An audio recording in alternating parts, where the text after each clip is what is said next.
This is Writers on Film, the only podcast dedicated to books on cinema.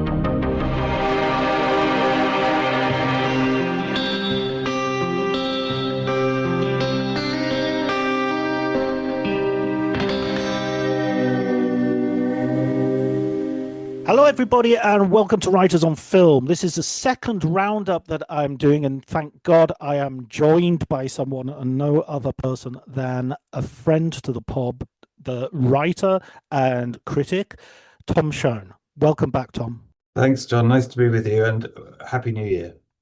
Indeed. Happy festive season to all our listeners as well. So today, last episode, I did a sort of wrap up of the books that have been around, including your book on Paul Greengrass, which is out this year. And how's that been doing? Have you've been around pushing that on various podcasts, including my own? Yeah, I've been doing a few events with Paul in cinemas.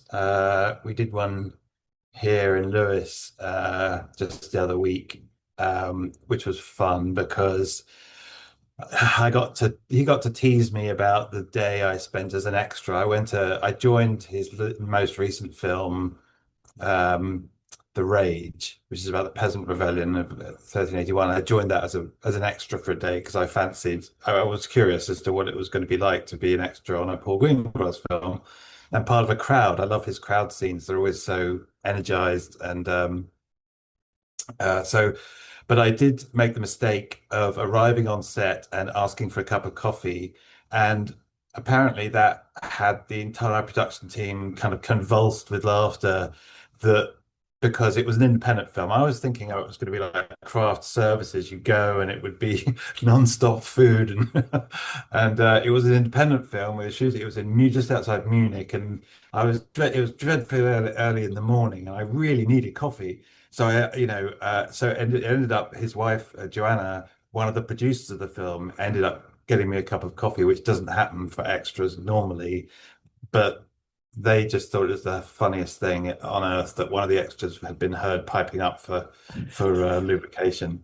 Asking for a rider, essentially. Yeah.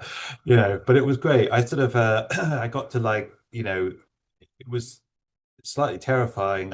He actually asked me I didn't know I was going to be doing it, but Joanna, his wife, said, "Oh, here's your line." And I was like, "Whoa, what are you talking about?" She said, "No, you've got a line." And then she pointed to this iPad and then whisked it off before I could really see what it was. It was something about pardons. I saw that. And so I went down to this big tent, and there was a sort of big debate in the movie. There's a big debate going on amongst all the peasants, including Andrew Garfield and Jamie Bell, and these other actors, all arguing in this tent as to what our demands were supposed to be. And I was supposed to pipe up at a certain point with, "I think we need pardons." And so I sort of said, "Well, what's my cue?" And Paul said, "Well, you don't really have a cue. Just sort of throw it in there when you think it's ready." Which I think is very him, but it wasn't much help to me as a sort of novice to this whole thing. I was like, "What do you mean there's no cue? What kind of an operation is this?"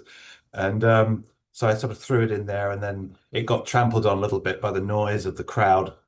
And so he came out of his little sort of monitor booth, which is never a good sign, and said, "Tom, you're getting trampled on by the rest of the. Can you just get the crowd on your side?" And I was like, "Well, how am I supposed to do that?" And he said, "Well, just rev them up a little to the cause of pardons."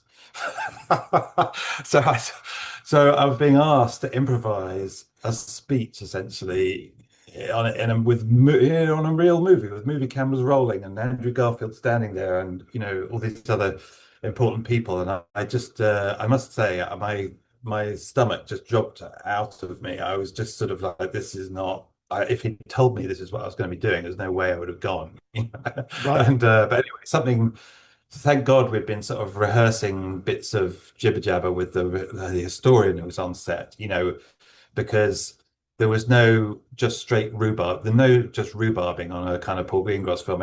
All those people in the tent needed to know what their what their cause was. So I did have some sort of bits and bobs that I sort of stitched together and got it out of me, and then felt very immensely proud of myself for having. We've we've But it got the definitely. birth of a star here. I said to him afterwards, I said, "Was I good?" And he said, "You were good." I said, "Was I too good?" And because I thought, well, with an extra, you don't want to be trying to like method act the whole thing. Do you know what I mean? Like, Yeah, absolutely. he said, "No, there was no, you weren't too good." I was working on we've talked about it before we started recording, but working on Sean Connery at the moment, and he's in Hell Drivers, and there's loads of his biographers say, "Oh, he's terrible in Hell Drivers. He just stands there gawping, and there's this and there's that," and it's just like, yeah, but that's the role. He's not, Mm. what do you expect if he suddenly, what do you want to have speeches that he hasn't been written to do, or jump in and start steal the thunder of everyone. He hasn't, the role is, third truck driver to the left, Yes. so Yeah. that's what he does. Yeah, there's definitely an art to it, and I could see it with the other extras actually that they were really good at coming up with little bits of business amongst themselves. And I realized the key to being often there was somebody addressing the crowd, and the key was really not to have the dynamic be between the actor who was addressing the crowd and the crowd. It was the crowd with the other members of the crowd. So really, you need to come up with some bit of business with the guy or the woman standing to your right and left. And it'd be like, hey, yeah, what he's saying is makes sense. Like you'd all be slapping them on the back and talking amongst yourselves. You'd come to that event with somebody, your brothers, your sisters. So they were all cooking up, all the good ones I could see were cooking up little bits of business, little playlets really, that they would kind of go on once the cameras were rolling. It was very interesting to see. I always think And that's I interesting when you watch the back of a scene in a restaurant and you see the other diners sort of, and they're doing exactly what you're saying. They're sort of having a conversation, and if they're not very good, they're often both talking at the same time. They're both trying to get the attention of the camera. that's the danger, isn't it? Like you have to. I'm sure that might have happened a little bit, but yeah, you worry that that's going to happen, and because that's why you need to work out in a way a little playlet. Like I Mm. say something, something says something back. You know, but it was very good. I was very impressed. With Jamie Bell as well. He plays this sort of fiery preacher, and he gives this amazing oration. Even though he'd been doing it for days, his voice was hoarse, but it was sort of echoing off these giant 200-foot fir trees in the middle of Bavaria, and it was like a stadium filling voice. I was just like, God, he's so good, like Mm. so. I came away with renewed respect for actors. Did my one line and felt I was ready for my Oscar. I remember being on set with James Ivory for a film he was producing, which was a version of the Aspern Papers, and Vanessa Redgrave was the actress who was doing a scene with the director, and she had to she was it was meant to be nighttime. We're shooting in a villa during the day in Venice, and she was supposed to her character was supposed to sort of be thrown to the ground or collapse, and she was basically saying, "I can do this," and they were like, "No, you're 80. We'll cut here, and then we'll cut to you on the floor, and it'll be fine." And she was like, "No, no, no, no, it'll look ridiculous. It'll look ridiculous. I'm a dancer. I can do this and everything." And then finally James Ivory got up and walked over and talked to her and basically talked her, out of any idea of doing it herself. And he came back to me because that's why I was there. I was basically shadowing him. And he came back to me. He said, "That's really the only reason I'm here. I'm the only person on set who has the authority. The director's this young French guy. She's not going to listen to him. So my job is to just make sure people Mm, who like Vanessa does can be persuaded. there's a hierarchy, there's an order, isn't there? Yeah, Uh, yeah. to the way the set operates. Yeah, no, I found that in the afterwards, in that, beforehand, uh, I was told the extras don't speak to the actors, and then, but then after you've joined, if you've delivered a line, that's slightly different. You've gone through the same baptism of fire they've gone through, Mm, and now there's more camaraderie. And I realized it was less a sort of like it wasn't like a caste system. It wasn't necessarily that. It was just simply who do you most identify with on that set, and it's the people that are going through the same thing as you. So afterwards, I was happily talking to the other actors because I'd earned my place. Do you know what I mean? So, mm. but I can totally see why it would be, distracting to have people coming up to you otherwise. But yeah, so there we are. I'll be applying for my SAG membership. Actually, unfortunately, because it was in Germany, it were doesn't apply. But if that had been in LA, that would have been a SAG membership right there. So there we are. I mean, Um, next film, get I joined the Greengrass. Bavarian equivalent of SAG. I mean, Um, you've written on Christopher Nolan, Martin Scorsese. You is there not a chance that you can get little roles in their films as well? Do it never really occurred to me before this one. Yeah. And it was really just because I'd gotten to know Paul so well and, relative, and I'd say he's a friend. And so I was almost half joking really when I said it. And I said, oh, wouldn't mind it. Um, and he just said, yeah, of course you can do it. And then as time got closer, I sort of said, were you serious? And he said, yeah, of course I was serious. And then as we got closer, he said to me, do you really want to do it? And I said, that actually made me a little nervous. Then I was like, oh no, he kind of knows something.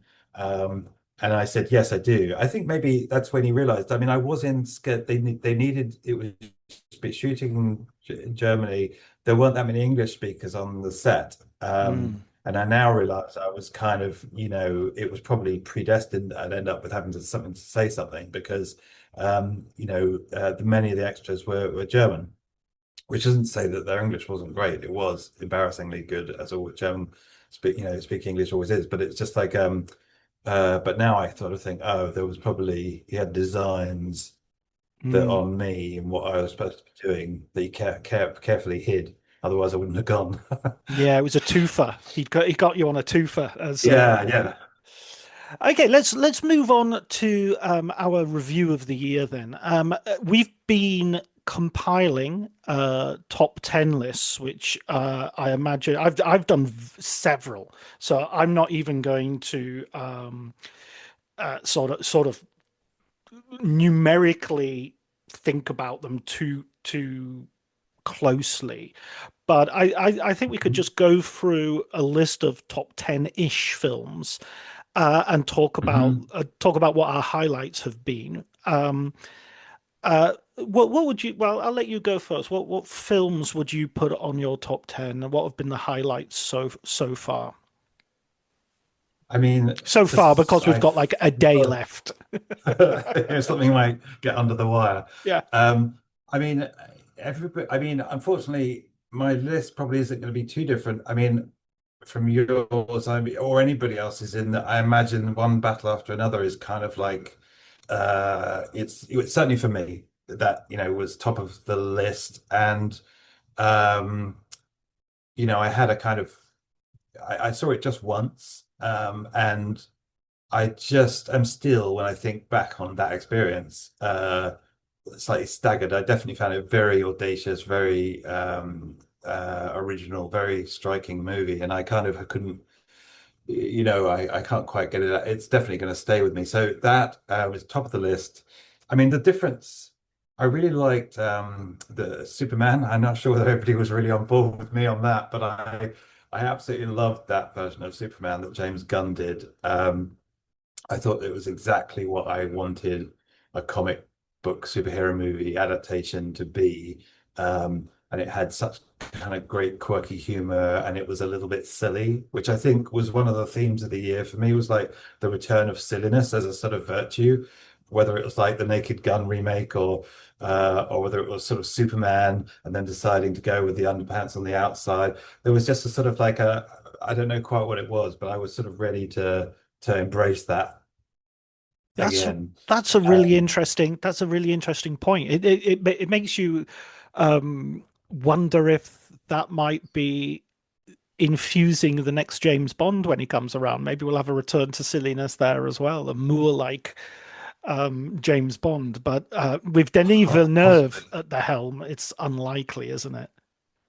Yeah, he's not a he's not a gag meister. But yeah, so I thought that yeah, that Superman was pretty good. And then recently Sentimental Value, the Stellan Skarsgård, and I absolutely thought that was just a great film. It was sort of like it was like the sort of friendlier kind of Bergman picture, or it was a bit like watching a Woody Allen picture, but without the guilt, without the baggage. I sort of felt like that's where he's cleaning up a little bit. That, Yeah. trio. It's worst person in the world is kind of Annie Hall, and this is perhaps one of those sort of family album pictures like Hannah and their sisters. And I kind of he's basically doing Woody Allen, but without the the perviness, and so that's always welcome. uh, And so yet yeah, also so still he being very frank about sex and also still, having a definitely. really, really good eye for adult relationships. Definitely. I mean, that's what, yeah, he's definitely hitting all the kind of points that, Alan used to. Um, and yeah, I just so yeah, so that was good. Sentimental value. And then I don't know, beyond that, they sort of drop away a little bit. So I Well, won't go through the whole lot, but those well, top three. yeah, let's rewind and talk about those top three as well, because I would certainly agree with you about one battle after another. Although I do have a slight asterisk against it in the sense that I liked it the way I liked Licorice Pizza and I liked Inherent Vice. And Mhm. I wasn't as knocked out by it as I was by There Will Be Blood and Magnolia. So it's on that. And I know Punch Drunk Love is a favorite of a lot of people, and I do like it a lot, but that would also live in the I needed to watch it a few times category of Paul Thomas Anderson movie. So I Mhm. felt that it had these wonderful moments, which Licorice Pizza, the reversing the trying to get the truck down the hill with no petrol, was like an amazing set piece cinematic moment. And I felt there Mhm. were like set piece cinematic moments like the car chase and the that just you as you're watching them, you're just going, I've never seen anything quite like this before. um, and yet it in a way it's a variation of something that's been done a million times before, but I've never seen it done quite like this. And so even as you're watching it, you're just like, this is really good.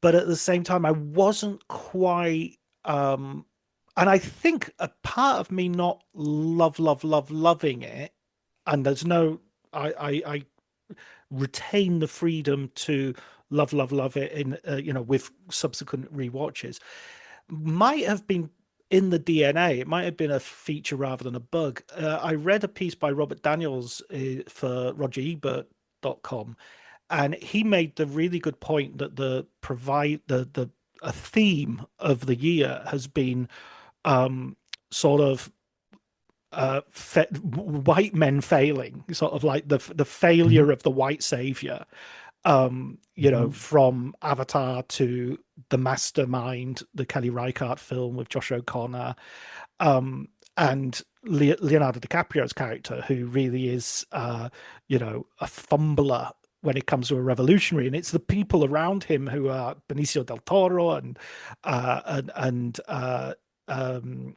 Chase Infinity and all the who are actually much more active and much more uh, uh, successful in their Mhm.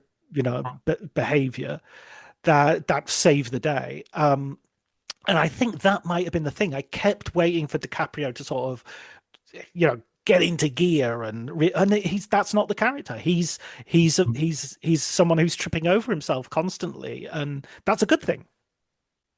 Yeah, I mean, I think you've actually hit on the head why I did like it, which is, I mean, something that I felt with some of his previous films, and you mentioned There Will Be Blood. I think The Master's always the same, was that they're very much in the tradition of kind of like big American genius movies. Um, and I think that both of them have a similar failing, which is the inability to come up with an antagonist to that central male figure who seriously challenges him. Um, it's a bit like making Citizen Kane, where the only character is Kane. Like I felt like with There Will Be Blood, and Tarantino made himself very unpopular for pointing this out, but the Paul Dano character, I'll say, not actor, but the character is just so weak that I felt that Daniel Day-Lewis just wasn't being given the slightest bit of opposition in the picture. Like it existed solely for him. Uh, and the Master, perhaps less so. I think I can see that there's more of a kind of duet going on there, but I still think that Phoenix's character is weak and deliberately so. And I kind of think that Anderson has this really almost perverse delight in not bending the sort of the moral arcs of these men towards the comeuppance that they traditionally are in these pics where you see the male genius and he self-destructs, and he doesn't seem to be quite, he seems to be more celebratory, and that was always what bothered me about them, to tell the absolute truth. I was like, I'm just being given unadulterated Day-Lewis, and like where's the oxygen in this film that's not him? And but so again, the reason I love One Battle After Another, you just brilliantly put, exactly what it is. Almost everybody else is a figure of kind of an admirable, efficient, kind of productive. But DiCaprio isn't. He's fumbling through it, and I really love that.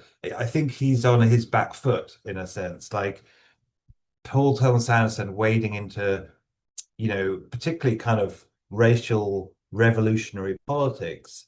He's a guest in that house, and you really feel it in that movie. So the fact that DiCaprio never takes really up center stage is kind of, I think, to its, there's a balance going on in that picture, which I really, really like. More than anything, the rhythm of it is really fascinating to me because it just, on the one hand, it's got these really big, heavy set pieces, but it just seems to sort of skitter along. Like it's just it's got heft, but it just sort of dances, which is such a really unusual thing. Where that movie's center of gravity is, I wouldn't be able to tell you, like it's very and I think that just comes from that central position not being occupied by a dominant male, let's put it that way. So but then, it's also been overpraised, and, everybody's praising the rafters. It's already won the Oscars. It definitely, there's a sense of wanting to, is there anything else? Can something else come along, and give it a run for its money? I mean, I would say in So I terms said, of acting, I would argue in terms of acting, Joel Edgerton in Train Dreams might be a serious contender for. I mean, I'm not particularly invested in awards, sort of chitter chatter, but at the same time, it's the shape. It's the blanket we throw over the year to give it shape, I guess. Um, so that there is a thing about looking at Stellan Skarsgård in Sentimental Value and thinking, could this be his year that he takes home a well-deserved Oscar, which in part would be 75% for the role, 25% for the career, you know. Um, and Joel Egerton, I think, in Train Dreams is one of the most soulful performances of the certainly of the year, but also of his entire career. I think it's an outstanding role for an actor who's always good, who's always good and not necessarily been. He always serves films that don't necessarily deserve to be served so well. yeah, I mean, he might. The thing is, it's very internal. It's very understated, though, isn't it? That's the thing. It's Edgerton. I mean, is Yeah, it's very. He's a sort of plain man, a few words. And the whole thing is kind of as solid as oak, but it's like but it doesn't quite have I feel like it doesn't quite have the fireworks or the display that they often like, when it comes to awards. So I'm not sure whether he is really gonna I mean he'd be certainly lucky to get a nomination, that'd be great. But there are kind of there are more pyrotechnic performances going on from Chalamet and even DiCaprio, I think. But yeah, I mean, I definitely also admired him in that film, and I admired the film too. But it's quiet, and I think they might they might skip they might skip it, but you never know. It is quiet. But I think It doesn't have that clip element, does it? Where you can take a clip out of it, and this is the clip where yeah, yeah, he's, tears are running down his cheeks or anything like that. It's yeah, more. I mean, it's about the concept of time, and it's very difficult to clip time because the whole film feels like it is about that very notion of the deep feeling of time. We're cutting down trees yeah. that are 500 years old. There's no way of doing this easily. No, I like William H. Macy in it as much, Wonderful. actually. I thought it really, really good. Really, all the characters of those men were really, really, really nicely drawn. So what else would be on your list that's not, or at least in that sort of top tier, um, that we haven't mentioned? Well, I would say I would agree with you about sentimental value. Absolutely. It felt like the Royal Tenenbaums without the quirk. It was it really. I always feel those films are great when that the house feels so real and so lived in. And then I won't spoil it for you, but there's a kind of way they play off that towards the end, and sort of pull the rug out from under you a little bit. But I feel that he's a serious, clever filmmaker, and he's someone who's a genuine humanist. That there is a humanity to his and generosity to his vision and the vision of his collaborators, because he's got a close team. There's another guy who writes with him who I did a long interview, which I've not actually been able to place. So if there are any outlets out there who are looking for a long interview, I'll tell you the name of the Eskil Vogt, he directed a film called The Innocents, a few years back as well, and Thelma was another of his. He sort of goes a little bit towards the horror side of things. But he was very good. I think Renate Rensve is just, she's Gina Rowlands good at the beginning when she's Mhm. in, she's essentially doing opening night in 3 minutes. Just utterly radiantly beautiful, and yet a slight change in light, and she looks, like someone you went to school with. She can go from Mhm. movie star beauty to girl next door to Mhm. um with just a change in the expression and the sort of falling of her face, to reflect her emotion. So absolutely wonderful. Totally agree with that. I do know what you mean about the sort of the praising of Paul Thomas Anderson and the overpraising of even sentimental value at times.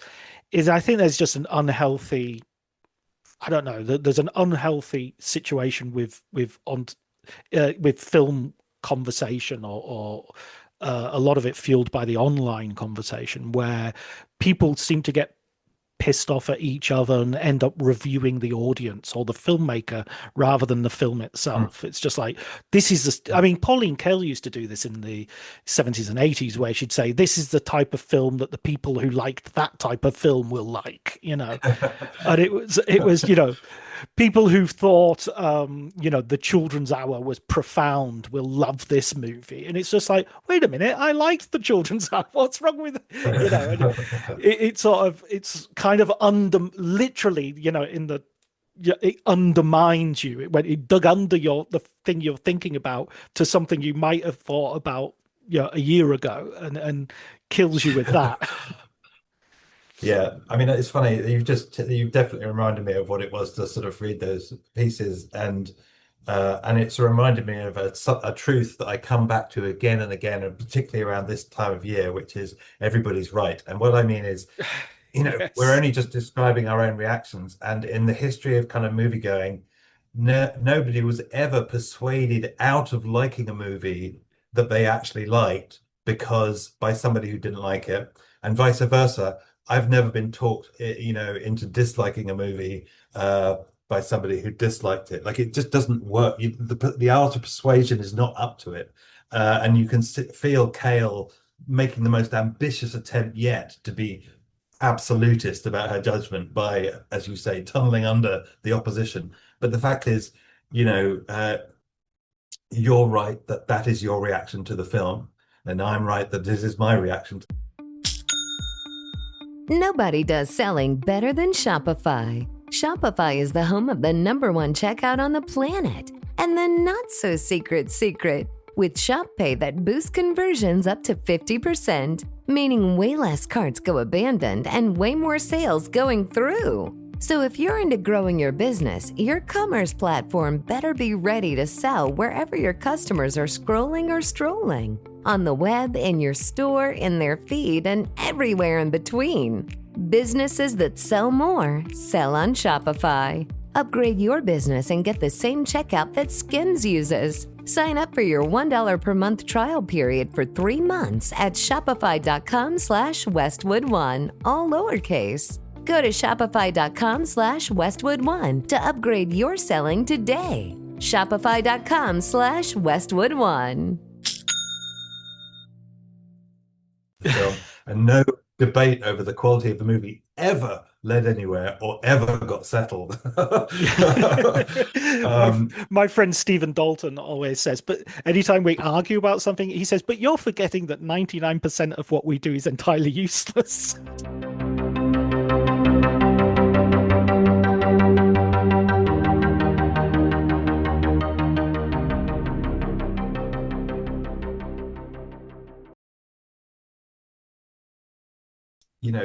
but let's see if we can find agreement then on disappointments of the year.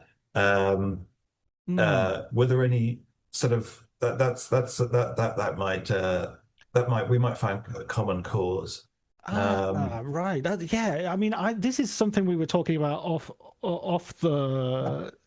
I, I thought it was a very good can this year, which was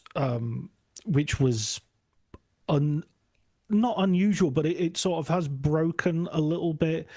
I think the year before there has still been this sort of stuttering, let's call it long COVID of film production, where you're still sort of getting things which have been slightly compromised by either the writers' strike and things have been revived and stuff like that. I can't say I had anything that was I was terribly disappointed by. I'll tell you one that has been. I'm not sure about the pronunciation, but Ari Aster's Edgington. Hmm. I found that film Ah, positively. I found that film kind of angered me because it struck me as being a film that was in the place of where you want a really good serious slash satirical film about our times to be. That's where you want your Paddy mhm. Chayefsky film to be, or your, someone who's really hitting the nail on the head and is inarguably got his finger on the pulse and the zeitgeist and all the rest of it, and you're laughing and it's painful because it's like, I shouldn't, this is where you should have your Doctor Strangelove in the 60s, or your, and I just think it so missed the nail and hit his thumb, that it's kind of like, you're using up all that goodwill and energy on something so on something which kind of doesn't make any sense at all. I mean, This I hate to say it because it's beginning to look like he is a horror film director right. who's horror films are absolutely fantastic and successful and original, and the further he strays from that genre box, the less successful the films are. It seems to be with two films now that felt a little bit like that. Beau is Afraid. And I was not a fan of either. So yeah, you see, I that think there you go. reads. That's the pattern.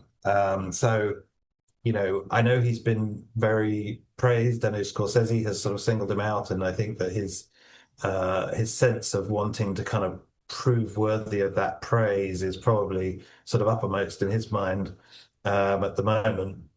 But it certainly looks that way, and it wasn't helped by the fact that one battle after another came along, which seemed to kind of that really did slip under the zeitgeist in a kind of or tap into it rather in a way that Ari Aster really wanted to, but just did so kind of effortlessly and just felt so much of the moment, the historical moment, that it made it look easy. Yeah. So that definitely was the problem there. I mean, I think in terms of to be a disappointment, I think a film has to first be big in the Yeah. sense of you can't be disappointed by something that was small that you found that you went to see so for me the big disappointments have been the James Cameron movie Avatar and I won't say Sinners. I know that's not exactly a disappointment, but I must say that when I finally met up with it after many months of sort of avoiding it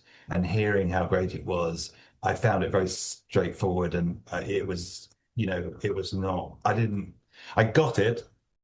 I got the underlying point, the metaphor, um, but I also was very distrustful of any film where that can be got like that. So I got it right.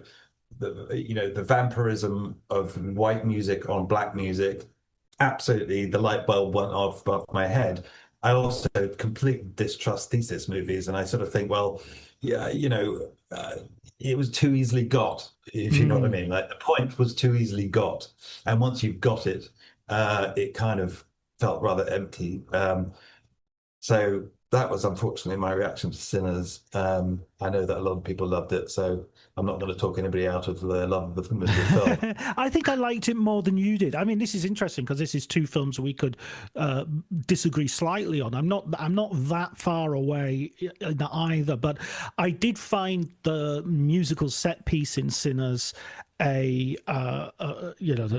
the one shot sort of roaming around and including. I found that one of the most exhilarating moments in cinema, in my theater going. Sitting in a cinema and seeing that happen was and it not having been spoiled for me or any of those things was a real treat. Do you mean the moment when it went through time Yes, and you exactly. got Yeah. modern day? You see, there I just thought there's too much money being spent on this film. I mean, that's the sort of Mm. that felt to me like the idea that happens when you've got you're not trying to watch the budget. Mm. And I and it took me out of the film I was in. Do you And think? Do you think they were saying like, we've got to spare $3 million here? We've not I mean, spent. What do you want to do with it? no, but it didn't seem lean. Right, I got you. I think there's definitely a kind of the problem with the movie makers that get the checkbooks open from either the streamers like Netflix or the studios. There's this they're given a kind of carte blanche to sort of make their film, and everybody else has to sort of struggle and justify every penny. And there's a sort of two-tier system going on where these boutique movies come out, which don't seem to have struggled through the normal system, so to speak. Mm. And then movies that have. It used to be the case everybody was struggling in that same system, And I used to really like, I think, kind of economical movie makers who had learnt the art of kind of making everything punch above its weight a little bit. I didn't feel like Sinners. I just felt like I was looking at something that too much money had been spent on it, honestly. And I kind of liked weapons much more, because I felt like that was really punching above its weight. It hadn't cost a huge amount of money. It wasn't this sort of burnished cinematic kind of grand masterpiece kind of movie, but it really, really was very, very effective and original. And yeah, I just sort of it's that kind of it's just the old school art of being economical and sort of lean. Um, but yeah, so that was Sinners for me, I think. And then the Avatar. I would agree with you on Weapons. I think Weapons was absolutely, and I think it maybe goes back to the Ari Aster film as well, that Sinners is very much trying to be more than a horror movie, and Yeah, and say something important with a capital I, whereas yeah, Weapons to me seemed to be not particularly. It was like, here's a scary idea, and huh? here's another one, and here's another three, and as soon as you get enough of those scary ideas together, I'm not even sure if I could relate a synopsis of the film to you now, having seen it a couple of months ago. Yeah, Um, yeah, but I can certainly remember shots and scenes and moments that scared the bejesus out of yeah. me. Yeah, I mean, it's interesting because it sort of sells its thesis from the most amazingly oblique angle. Um, because when you spell out the sort of thesis, you think, well, how is that going to be scary exactly? But the narrative, there's narrative ingenuity, isn't there? And the way that Mm. he sort of leads up to it, and the mystery that he baits, with that thesis, and so it just shows real storytelling And ability. he doesn't get hung up on explanation, which is the absolute enemy of mystery. You know, Yeah, the minute someone says, I always thought Spielberg's Minority Report absolutely flatulence itself for the final act, because it's basically becomes Columbo, with Max von Sydow being explained to himself how he committed murders, despite there being a precognitive thing. And so then I put on another coat and I went back and it's just like, yeah, that's much less interesting than the initial mystery was, and I'd that's rather. the yeah. I mean, that's the genre. Film noir is heavy with those kind of like third act explanations, isn't it? Yeah, but I think It's you could. come.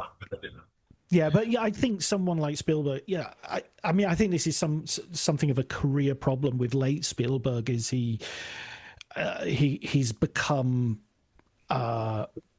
unwilling to really work a script until it's absolutely 100% there, and he's sort of like, yep, that gets us to the end, and I've got another 3 dream projects I want to be working on while I'm doing this. And so it strikes me as a sort of, there's something slightly.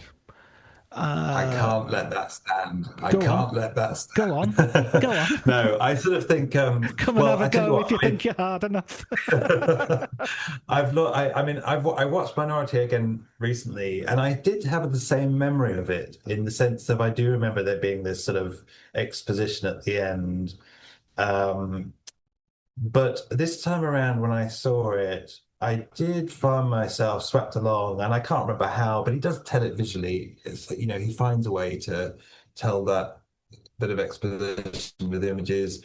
And I was sort of thinking how much of that year when he did Catch Me If You Can, Minority Report together, I remember thinking that may even be my sort of favorite. Spielberg often does that trick of like 2 movies in one, like Jurassic Mm. Park and Schindler's List, and E.T. and Poltergeist, and Minority Report and Catch Me If You Can. And of those three, I think that the pair that's the strongest is the last. I think Minority Report and Catch Me If You Can is like a great year, Mm. whereas I think Jurassic Park is a little bit weak compared to Schindler's List, and I think Poltergeist, which isn't his film, I should say, is ET's in its class of its own. So I kind of felt like I've always had 2002, I think it was, as like my almost favorite Spielberg year, Mm. sort of for that reason. And I think that he is quite, you know. I think he certainly knows how to not overspend. He knows how to keep a sort of tight ship. Um, I'm not saying, I mean, let's put it this way. The end of Bridge of Spies, which is an entirely visual, almost Norman Rockwell-ish scene showing Tom Hanks coming home. They're all too busy watching TV, and he goes and flumps on the bed, and then Mm, she comes up, finds him there. Is one of the most brilliant endings I've ever in a Spielberg film. mm. I absolutely love it for the simple reason that everything is done visually. There isn't barely a word exchanged between anybody, and yet you've got this kind of comic warm homecoming. Mm. So yeah, I definitely think I'll I'll put up the ending of Bridge of Spies as a sort of rebuttal to the ending of Minority Report as being almost entirely wordless and brilliant. Cohen So Brothers script as well. well, there you go, exactly right. So they know how to hone it to the Mm, bone. mm. They're not overwriting. Um, And we've got a new Spielberg so this year, June the 11th, 2026, Disclosure Day. looks very exciting. Looks Mm. very good. Um, uh, it's hard to say at this point any much more about it just from that trailer.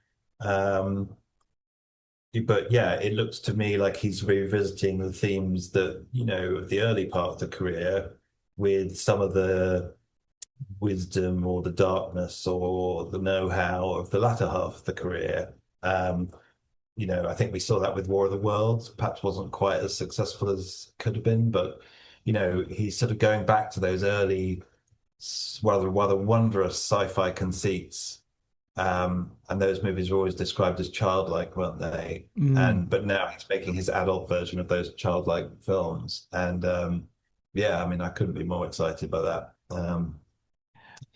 Uh, There's another couple of films that I want to bring up also because there's a couple of films that I could bring up in terms of I've seen them at festivals, but I'm not sure how much listeners might have had the opportunity of seeing them. One is Sirat, which I think is due out in the UK early 2026. It might be February, which is by Oliver Lash, and it is a amazing, what's that Latin phrase we use to mean like in a genre of its own? Sui generis, is it?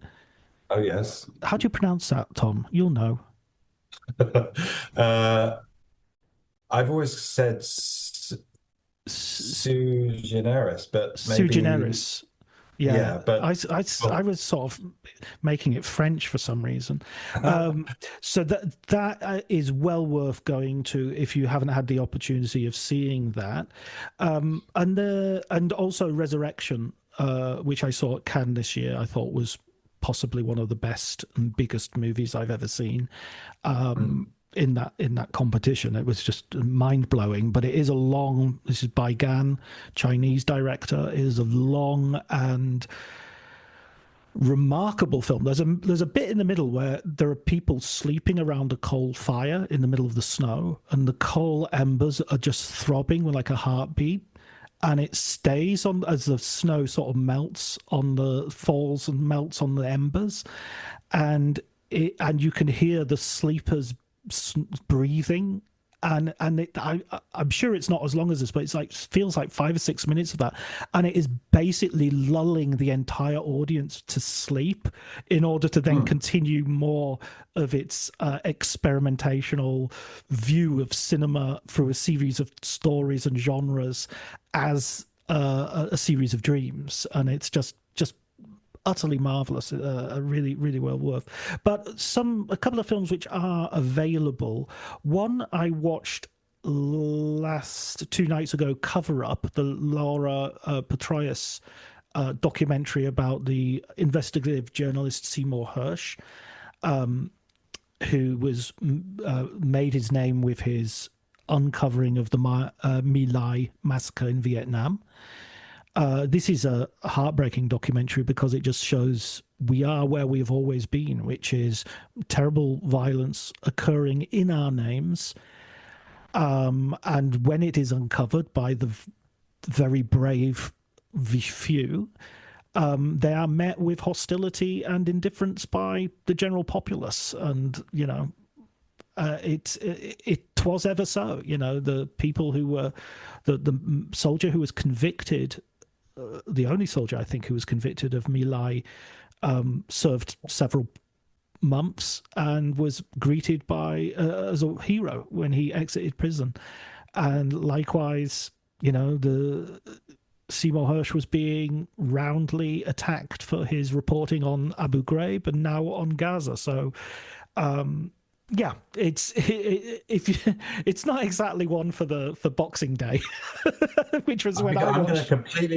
I'm going to completely drag the conversation now down into the mud. Can we please talk about Avatar? Yes.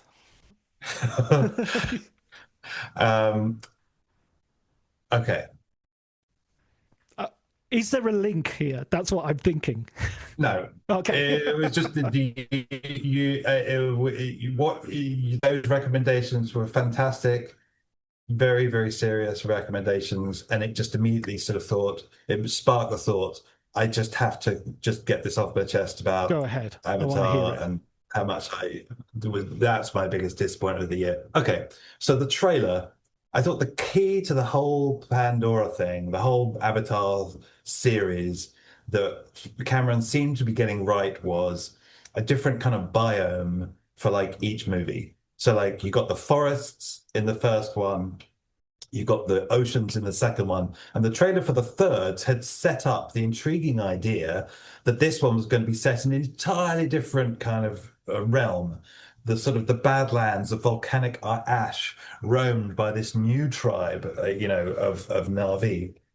And so I just totally got ready to just explore this new world, and then found myself bang in the middle of the exact same world of the second movie, where we're still going to save the whale. We're still, the tribe didn't even seem to have a kind of a homeland or a kind of fiery realm that we got to explore. So I felt it was back to the forests, back to the oceans, the same as the first two movies, with one major difference.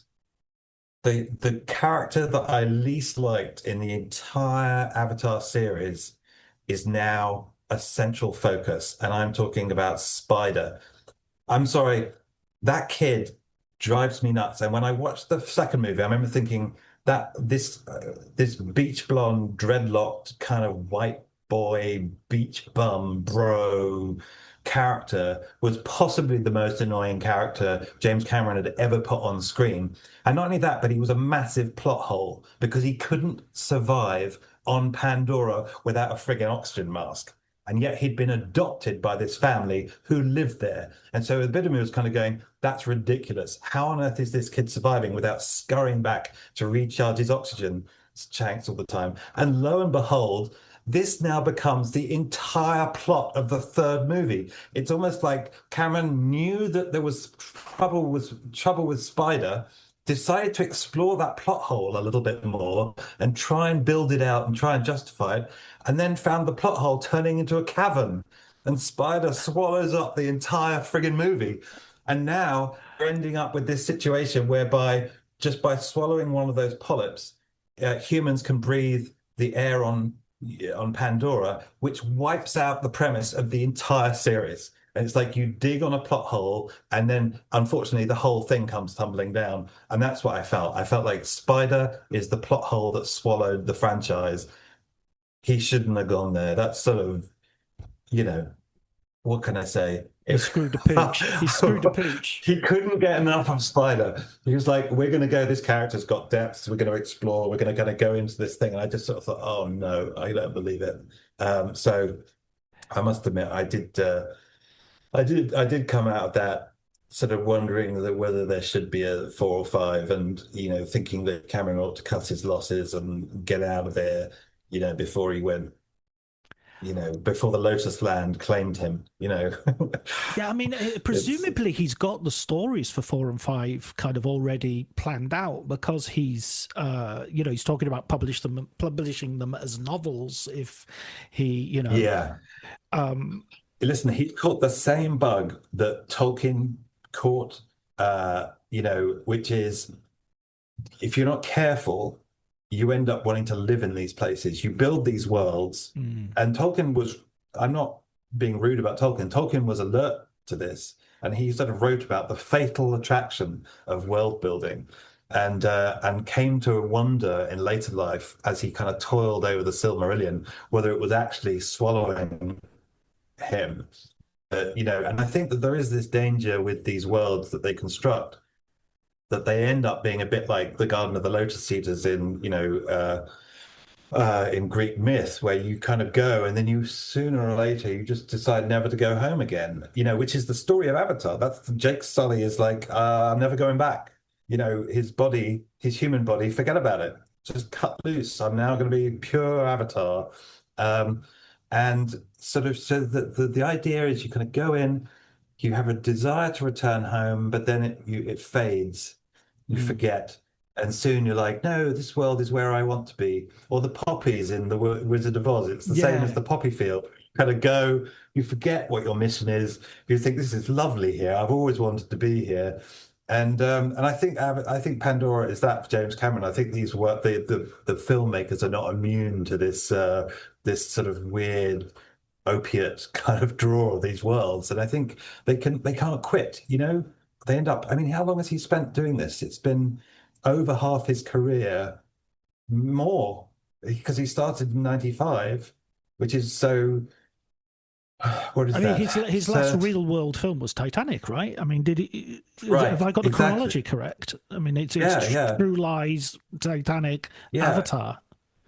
So from Terminator to Titanic is what, a decade, a bit over a decade? I mean, it's 84 to 96 or 7, so a little bit over a decade. What an amazing growth, should we say, as a filmmaker, right? And then you go from like 95, when he first started tooling around with the Blue People, to 225, when he's still got 4 and 5 on the cards. And you're like, what has gone on in those years? Certainly nothing like Terminator to Titanic. Instead, it's just tooling around with the Blue People. And you just feel like these things have just swallowed him. I mean, I did wonder. I was watching it yesterday, and I did wonder as I was watching it that it struck me as, when someone makes it's reminded me of This Is Spinal Tap, when they draw Stonehenge and they do it in inches rather than feet, so they end up with it feels like the basic concept of like the creature design wasn't great to begin with, and now they've got the technology to render them so much better, but they're still like, do we still have to have those fiddly little fucking ears? And yes, they do. So that's it. Agree. I totally, and I love the Rob Reiner reference. God bless him.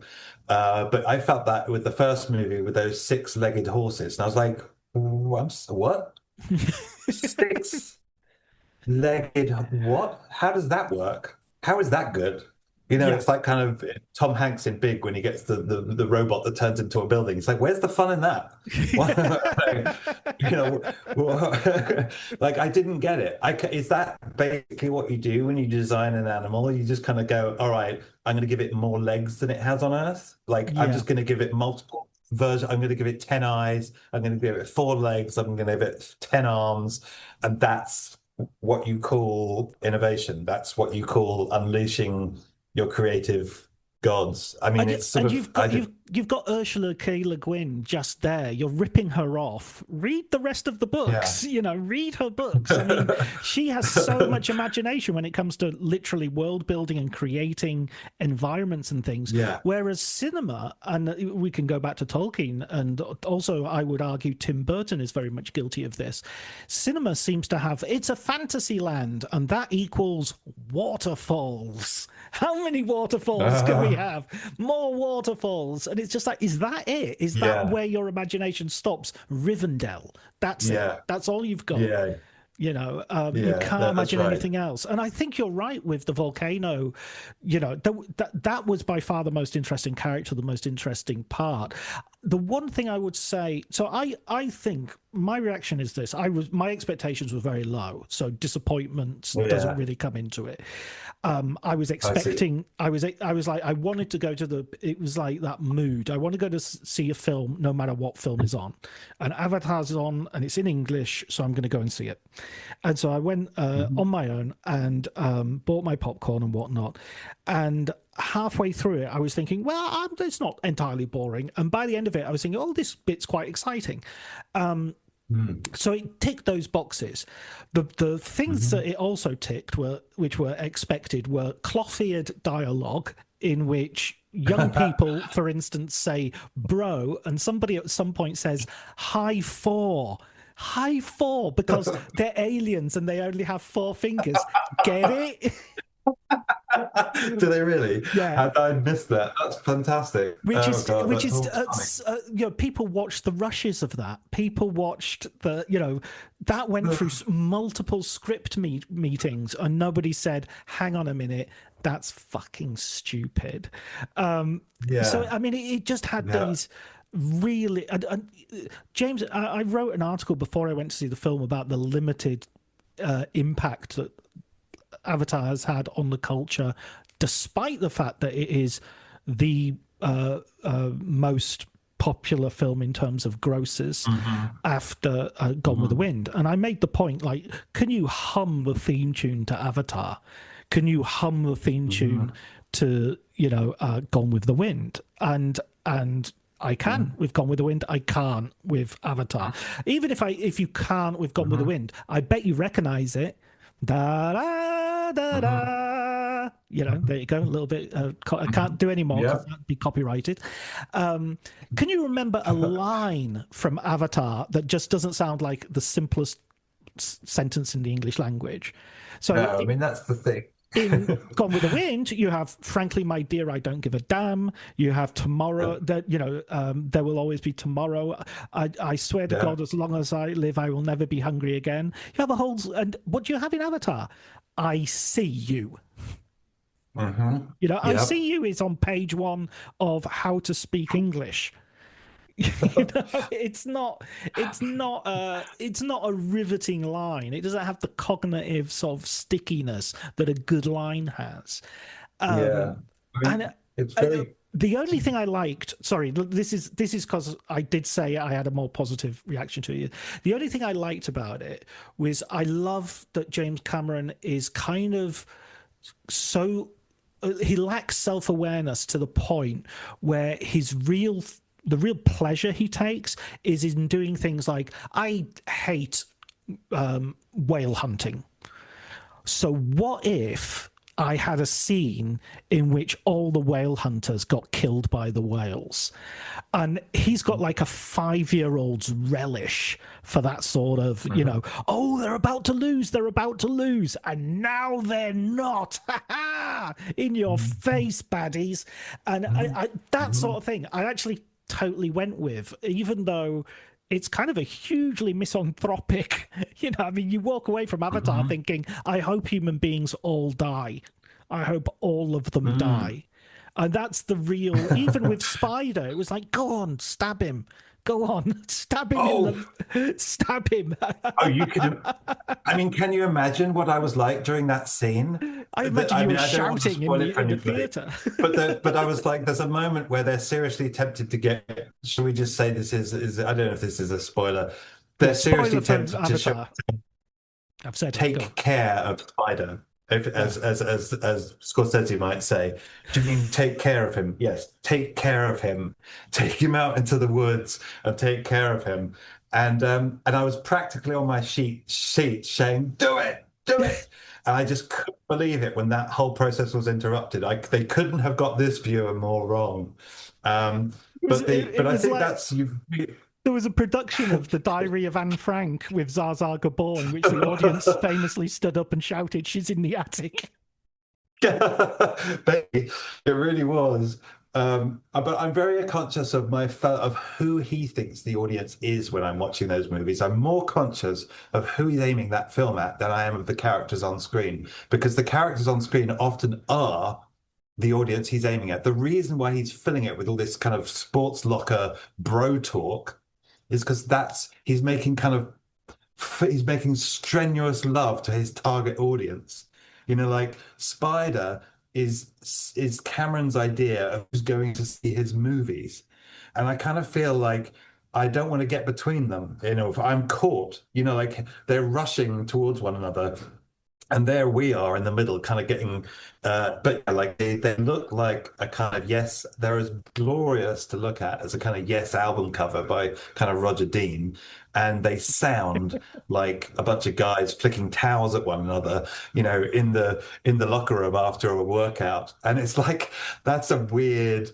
You've got the sublimity on the one hand, the visual sublimity of some of it, and then just the kind of all the bro talk on the other. And it's like, and that to me, yeah, that just feels like he's he's got too clear an idea of who the audience is, to tell the absolute truth. Like it's kind of like all those. There wasn't a single, because of the things that I loved about those films are same thing everybody else loves. All the flight, the images of flight, those vertiginous swoops and whatever. There isn't a single flight in that movie that isn't ruined by one of the characters going, woohoo! Yeah, To yeah. celebrate the fact and to show that that's the appropriate response to what we're seeing. And I'm like, I was having that response until you started in with the woohoos.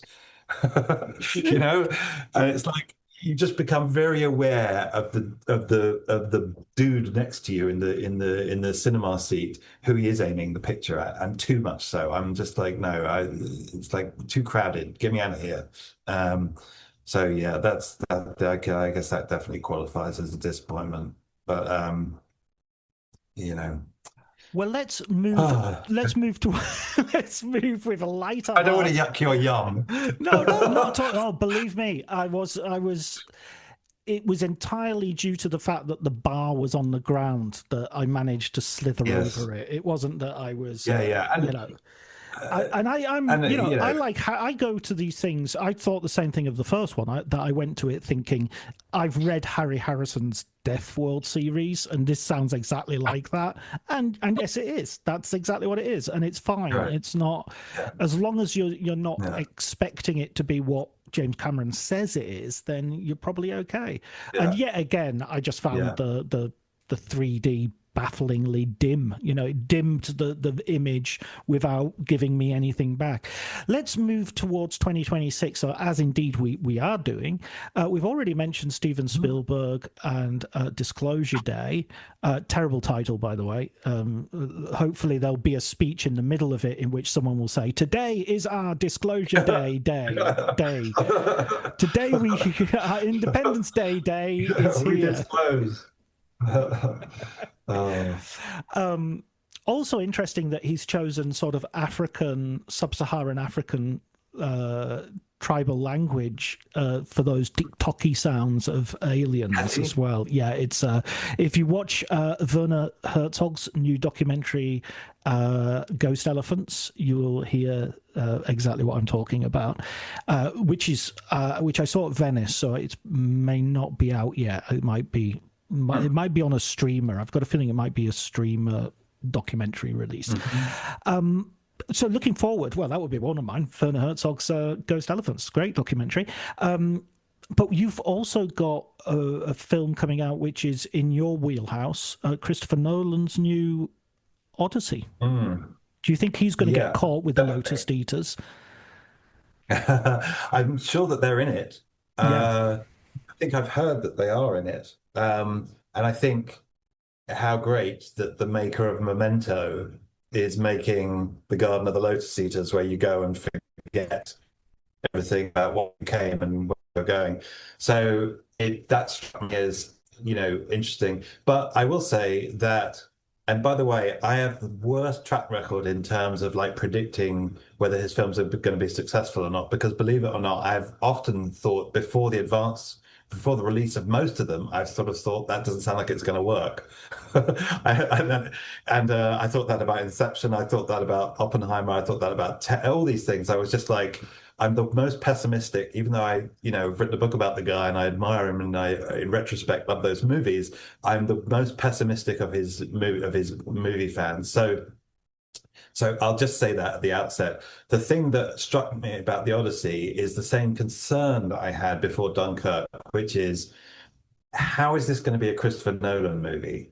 And I sort of, before Dunkirk, I was like, I'm worried that he's going to get swallowed up, if you like. It'll be more war movie than it is Christopher Nolan movie. And I was gratified when I saw it to see, oh no, it's a Nolan film, because of the theme of time and so on. With the Odyssey, I definitely see how Homecoming is his big theme too, but I also see that it's a much more ordinary movie trope, um, narratively speaking, than he normally deals with. And so there's a bit of me that is just, I'll say, curious as to like how he's going to be in it, how he's going to be, Nolan is going to show up in this film. Because I think that would be the only thing that might disappoint me about it is if he's not there. You know what I mean? It could be like an amazingly handsomely mounted version of the Odyssey that could have been directed by, three or four different people, let's say, or, with a few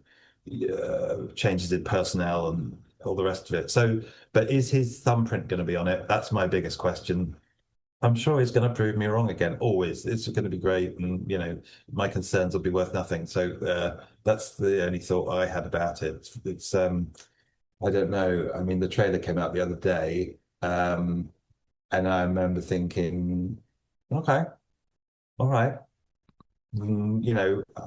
this isn't. I couldn't. You wouldn't necessarily have known that was you didn't. Could you have told from the trailer? Do you think? I mean, it's impossible to say. We all know it's who's doing it. But looking at the trailer, I couldn't see. If you'd asked me to guess 5 years ago who's making this film and shown me the trailer in 2015, let's say, I might have guessed Chris Nolan. I might have guessed Villeneuve. I might have guessed several people. It would, you know what I mean? Like I wasn't. Was it made it distinctively his? I don't know yet. But we'll see. I think his level of craft is such that there's a certain. I think this is true of Paul Thomas Anderson as well.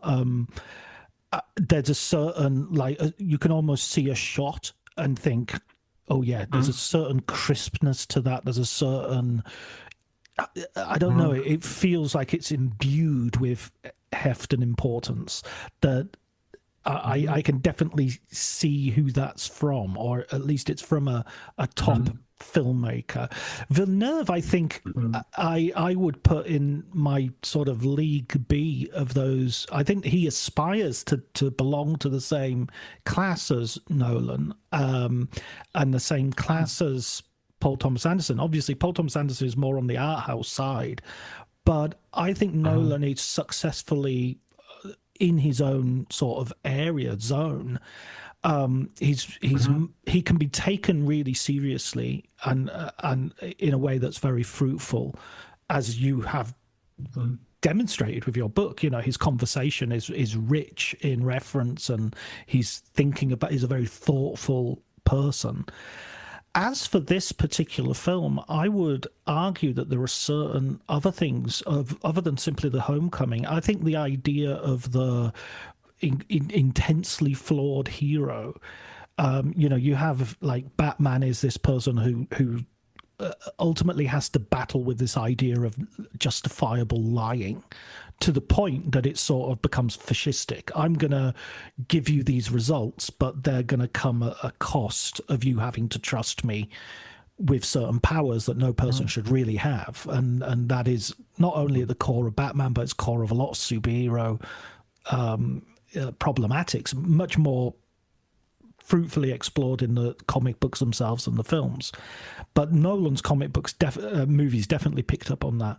But also with things like Inception and Oppenheimer, that idea of I'm going to give you X, but at the cost of Y, and at the cost to myself of, you're going to win World War II potentially because of what I'm doing, but you're going to get nuclear weapons. And it's going to destroy me in the process. So I sort of see Matt Damon's Odysseus as being, I'm going to get you home, but it's going to cost quite a few of you your lives. And it's going to possibly mean that when I come home, I won't be recognized. It will no longer be the home I was thinking of. And I can see how that fits into a rubric that Nolan movies, Nolan stories, go along with. And I'm really curious about Matt Damon getting a lead of this nature. This will be his biggest post-born lead, I feel, dramatically, that he's got. Yeah. I mean, he got a lot of, he got Good Will Hunting, and he got a lot of sort of leads that didn't quite work out. And then he got Bourne, which obviously elevated him to sort of A-star status. And he parlayed that into, doing the inevitable Clint Eastwood movie, which every sort of young American actor wants to do at some point, with Invictus and Hereafter. And then, there's kind of been a long gap where he's done stuff, but not at his former level. So what was the Chinese epic that Matt Damon was in? The Great Wall. I mean, my one question about Damon is, and it's often the case, I think, with American actors, is how well are they going to fit in period? And because American actors have a unique gift in a way for the present, and I think that's their tense, if you like, their idiom.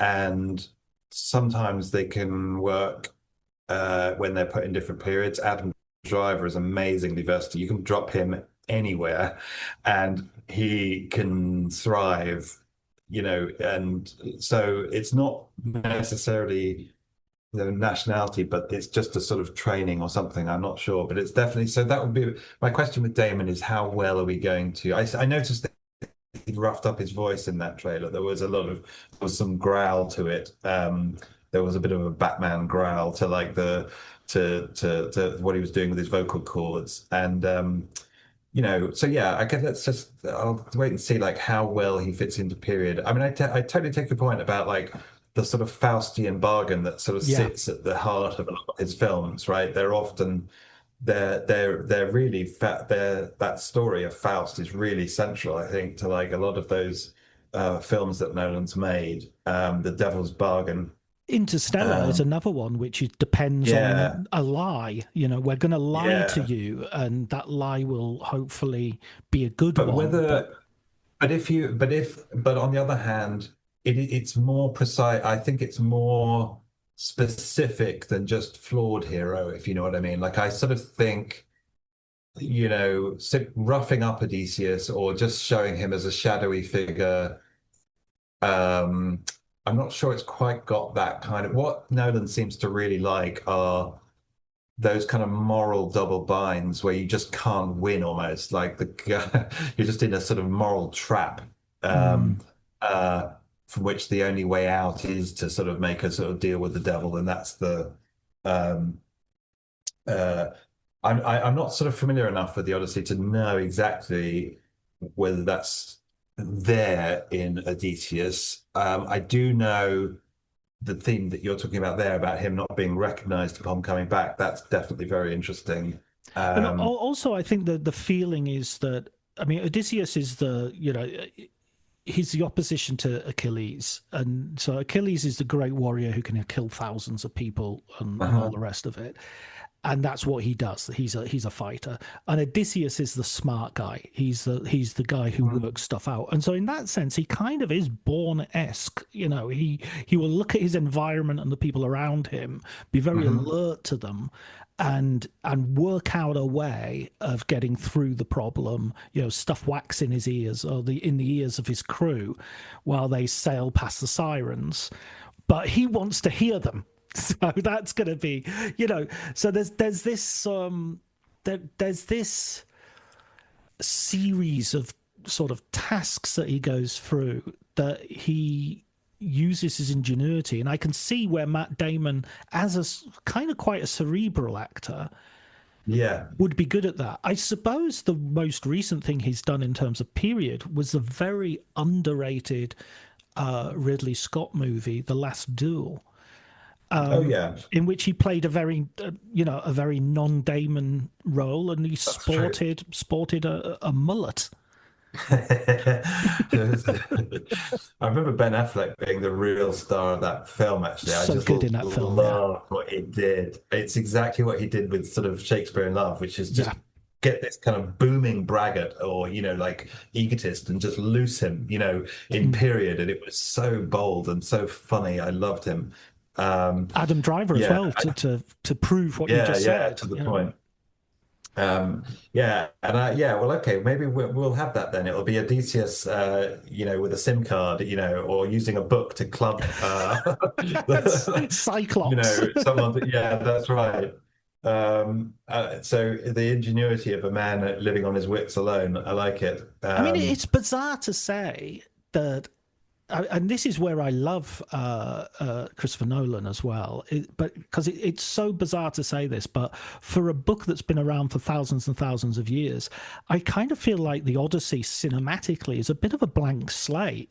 Yeah, There's not, other than sort of Ray Harryhausen, that area of Greek myth, and there's plenty of scope to really just do whatever you want to do and make hmm that's the definitive banquet scene where Odysseus returns and slaughters the suitors, or that's the definitive scene of the sirens, or that. So we know all these characters and personages to hmm some degree, or it's just dripped in through our culture and through our yeah. language, but we've not really sort of seen cinematic depictions of them, or at least not in sort of the last 25, 50 years.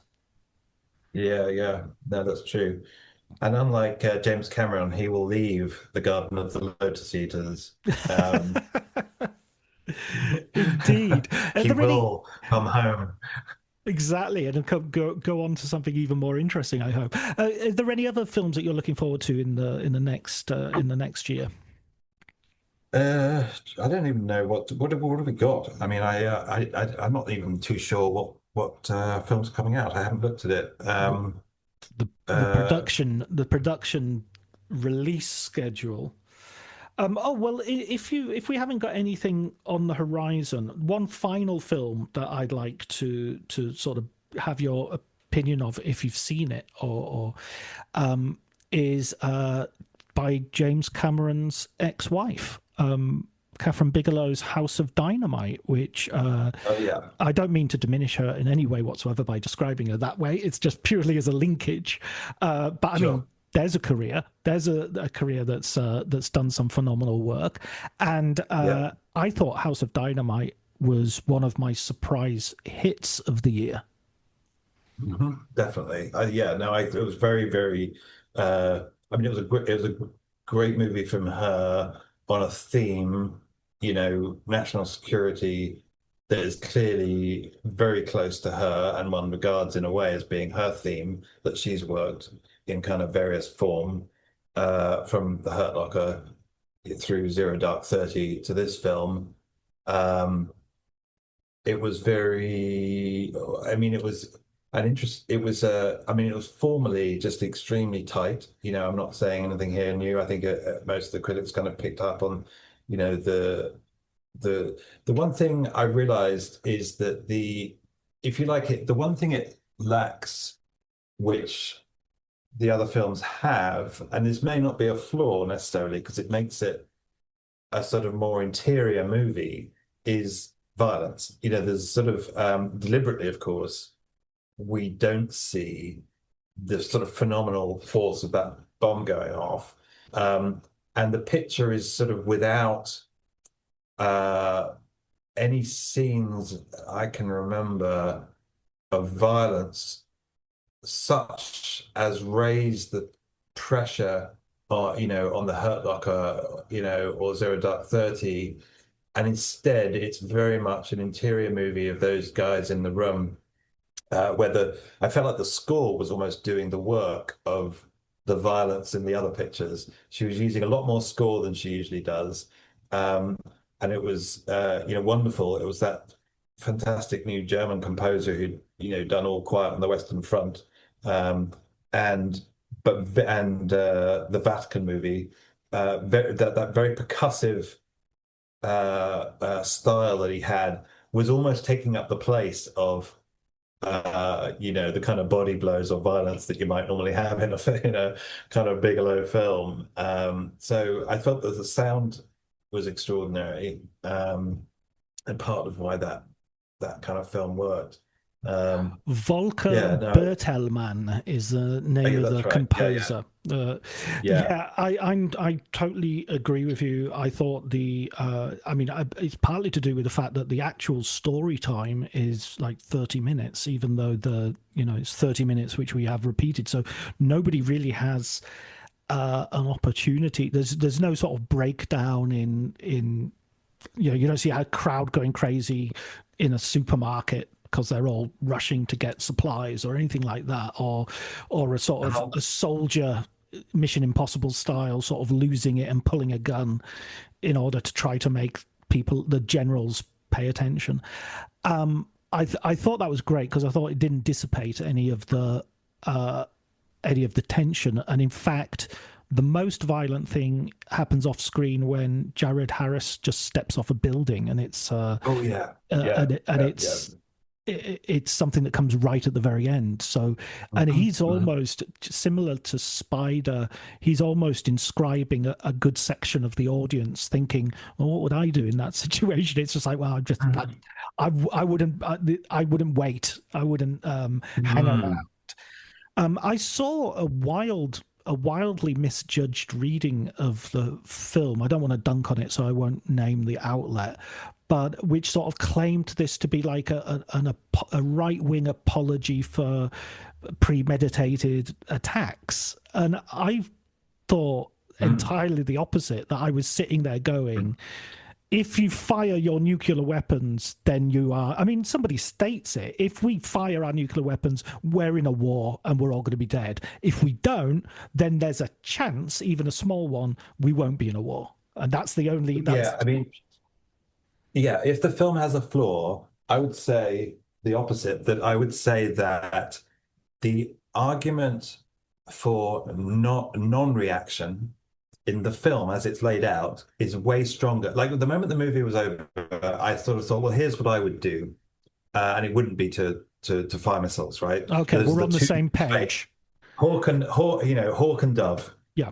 I feel that the Dove's argument in that movie is stronger than the Hawk's argument because the Hawk's argument is, if I remember rightly, the reason they decide he says that firing is necessary is because this might be the beginning of a larger attack.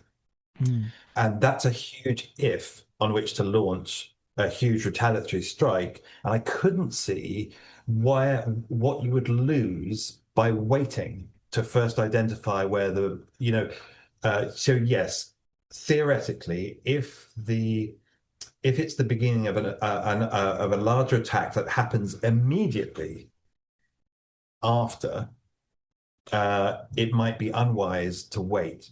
But Well, that to me was not a big enough reason. So I felt like coming out of it, I was just sort of like, and I felt like the filmmaker was too. I felt like was basically on the side of the Gabriel Basso character who's saying, wait, wait, wait, wait, wait. So I felt like the Dove's position was stronger, and it's always the problem. I think, in other words, these are Catherine Berg. I think that those reflect her views. I don't think she's on the hawkish side. I think she's on the side of the Gabriel Basso character. I have no proof of this. You're just going entirely on the movie but it's to do with the strength of his argument seemed resounding, that there was nothing lost by waiting. yeah. And uh, so that could be judged a flaw in the sense that the Hawks case is depends on too many ifs. If it's part of a larger attack and if that attack comes immediately after. Yeah, but that's Even though it's so voiced by the wonderful actor playwright Tracy Letts, who that's is right. another of the great ensemble cast who Definitely. lit this movie. I'd say another person that I really came out really admiring was Rebecca Ferguson, and her performance in the film I felt Totally. was like dead center. I mean, Catherine Bigelow has a real affinity for the kind of stress fractures that appear in national security professionals who are tasked essentially with removing all trace of their private life from their professional being. So in order to make the decisions they make, they have to basically divorce themselves from their private life. And in this film, of course, they leave their phones outside the room. They're locked in a casket. And that to me symbolized in a way, the fact the family is just out of the picture. Like they couldn't be more, steelier sort of professionals. But what Catherine Bigelow likes doing is taking those steely professionals who divorce themselves from all private considerations and then putting them in the one situation where they're tempted to go and get the phone from the box again. You know what I mean? So Perfect. seeing, Rebecca Ferguson's character and professional demeanor coming under that pressure. And there's a wonderful moment where she recalls through the use, I think, of a dinosaur toy that she's brought with her from her son that somehow got through security. And it brings her to tears as she contemplates what she could be about to lose, but we never see it because her back is to the camera and you see her composing herself and then she turns around. And I sort of thought that that was so quintessentially Bigelow, the respect given that individual and for her professionalism, the sensitivity towards the emotional wrenching that was going on, but as I say, but then the discretion of like saying, well, we're not going to point a camera in her face. We're going to allow her to compose herself because that's what's important for this character. And I loved that. I thought that she was terrific. And maybe, I mean, she's done a lot of really big, great summer movies, Rebecca Ferguson. She's kind of go-to girl for sort of many of those big franchises, the Mission Impossible, Dune.